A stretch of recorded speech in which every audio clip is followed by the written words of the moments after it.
조지 길레스피의 저서를 들여다보는 시간입니다. 오늘은 그의 책 네 번째 파트에서 아주 흥미로운 질문 하나를 꺼내볼까 하는데요. 과연 예배에서 하는 어떤 행동이 선하지도 악하지도 않은, 그러니까 완전히 중립적일 수 있을까요? 이 오래된 질문 한번 같이 파고 들어가 보시죠. 자, 오늘 우리가 길레스피의 논리를 따라가 볼 길입니다. 먼저 그가 상대방의 마지막 주장을 어떻게 무너뜨리는지 보고 핵심 단어의 뜻부터 다시 짚어볼 겁니다. 그리고 그가 제시하는 행동의 세 가지 규칙, 이걸 실제 사례에 적용해 본 다음에 최종적으로 어떤 결론에 이르는지까지 쭉 따라가 보겠습니다. 자, 이제 본격적으로 논쟁의 한가운데로 들어가 보죠. 길레스피의 반대편에 있던 사람들은요, 이런저런 주장이 다 막히니까 정말 마지막이다 싶은 최후의 방어선을 치기 시작합니다.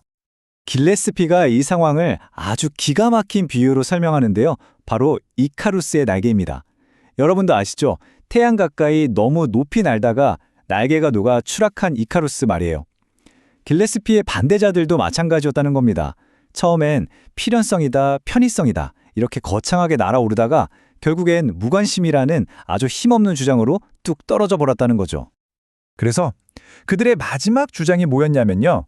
이 논란이 되는 교회 의식들은요, 성경이 하라고 명령하는 건 아니지만 그렇다고 하지 말라고 금지한 것도 아니잖아요. 그러니까 괜찮습니다. 이거예요. 선도 아니고 악도 아닌 말 그대로 중립적인 문제라는 거죠. 근데 여기서 길레스피의 대응이 정말 재밌습니다. 상대방 주장을 바로 틀렸다 하고 받아치는 게 아니에요. 오히려 한 걸음 뒤로 물러서서 근본적인 질문을 던지죠. 잠깐만요. 지금 우리가 무관심하다고 말하고 있는데 그 단어 뜻이 정확히 뭡니까? 하고 말이에요. 이걸 좀 어려운 신학 용어로 아디아포라라고 부릅니다. 본질적으로 선도 아니고 악도 아닌 것, 그러니까 양극단 사이에 있는 중간 지점 같은 거죠. 이 아디아포라라는 개념, 이게 이번 논쟁 전체를 관통하는 아주 중요한 열쇠가 됩니다. 하지만 길레스피는 여기서 멈추지 않고 더 깊이 파고듭니다. 이론상으로는 그럴 수 있다 칩시다. 그런데 현실 세계에서 우리가 실제로 하는 어떤 특정한 행동이 과연 진짜로 완벽하게 중립적일 수가 있을까요? 하고 묻는 거죠. 바로 이 지점에서 길레스피가 아주 날카로운 구분을 하는데요. 이론과 실제는 다르다는 겁니다. 예를 들어 볼게요. 그냥 걷는다는 행위 자체는 좋고 나쁨이 없어 보이죠? 이건 이론, 즉 종으로서의 이야기입니다. 하지만 내가 지금 약속에 늦어서 허둥지둥 걷는다는 구체적인 상황, 즉 개체로서의 행동은 어떨까요? 이건 더 이상 중립적일 수가 없다는 거죠. 모든 실제 행동에는 이런 구체적인 상황과 의도가 다 담겨 있으니까요. 그래서 길레스피의 주장은 명확합니다. 우리가 어떤 의도를 가지고 하는 모든 행동은요, 반드시 동기와 맥락이 따라붙기 마련이라는 겁니다. 그렇기 때문에 절대로 중립일 수 없고 반드시 선한 행동이냐 악한 행동이냐 둘 중 하나로 판단되어야 한다는 거죠. 좋습니다. 그렇다면 어떤 행동이 선하다는 건 어떻게 할 수 있을까요?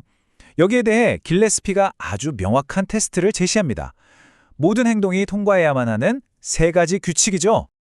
이 세 가지 규칙은 일종의 필터라고 생각하시면 돼요.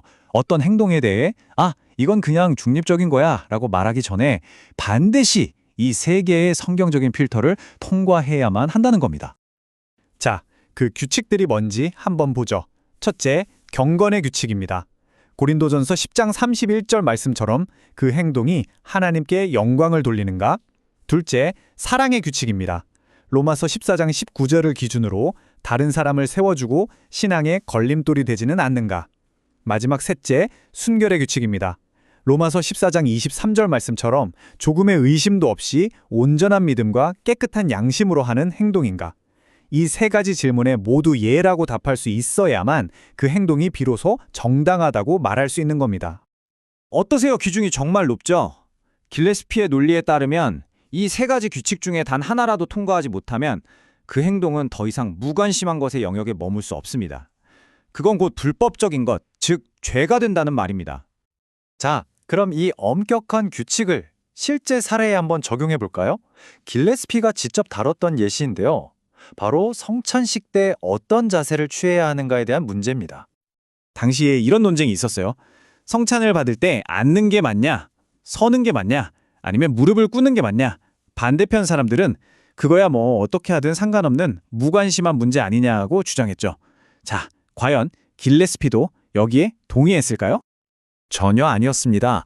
길레스피는 예수님과 제자들이 최후의 만찬 때 앉아 있었다는 사실을 정확히 짚어내죠. 그리고 이것은 그냥 여러 선택지 중 하나가 아니라 우리가 마땅히 따라야 할 구속력 있는 예배의 모범이라고 주장했습니다. 물론 반론도 있었겠죠.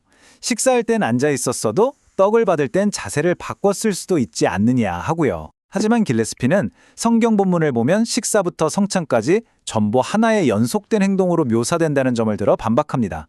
즉, 앉는 자세가 처음부터 끝까지 쭉 유지되었다는 거죠. 그러니까 핵심은 이겁니다. 예수님이 보여주신 모범을 굳이 따르지 않고 다른 자세를 취하기로 선택했다면 그 행동은 더 이상 그냥 무관심한 행동이 아니라는 거예요. 그것은 하나의 의도적인 행위이기 때문에 앞에서 봤던 그 까다로운 세 가지 규칙의 시험을 통과해야만 정당성을 얻을 수 있다는 말입니다. 자, 이제 길레스피는 이 논리를 그대로 가져와서 당시 논란이 되었던 모든 교회의 의식들에 대해 최종 판결을 내립니다. 과연 그 의식들은 길레스피가 제시한 시험대를 무사히 통과했을까요? 결론부터 말씀드리면 완전히 실패합니다.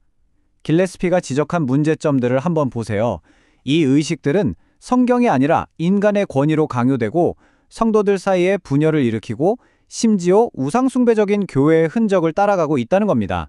여기에 신성한 의미까지 마음대로 부여해서 예배인 것처럼 만들고 결국 교회의 덕을 세우는 데는 아무 도움이 안 되고 오히려 방해가 된다고 조목조목 비판하죠. 결국 길레스피의 결론은 아주 단호합니다. 이 논란의 의식들은요, 결코 해도 되고 안 해도 되는 그런 무해한 선택지가 아니라는 겁니다. 실제로는 선하지도 않고 유익하지도 않고 학법적이지도 않다는 거죠. 이 한 문장이 길레스피의 생각을 완벽하게 요약해 줍니다. 모든 개별적인 행동은 선하거나 악하다. 이건 다른 신학자의 말을 인용한 건데요. 결국 우리의 구체적인 모든 행동에는 중간 지점, 즉 회색지대란 없다는 선언과도 같습니다. 그렇다면 오늘 우리가 이 논리를 통해 무엇을 얻어갈 수 있을까요? 길레스피에게 중립적인 행동이란 현실에서는 존재하지 않는 아주 위험한 환상이라는 점입니다. 특히나 하나님을 예배하는 일에 있어서는 더더욱 그렇다는 거죠. 마지막으로 여러분께 이 질문을 던지면서 마무리하고 싶습니다. 우리의 삶에서 우리가 하는 그 수많은 행동들 중에 과연 정말로 중립적이라고 말할 수 있는 행동이 단 하나라도 있을까요? 400년도 더 지난 길레스피의 이 치열한 고민이 오늘을 살아가는 우리의 모든 선택에 담긴 무게와 의미를 다시 한번 돌아보게 만드네요.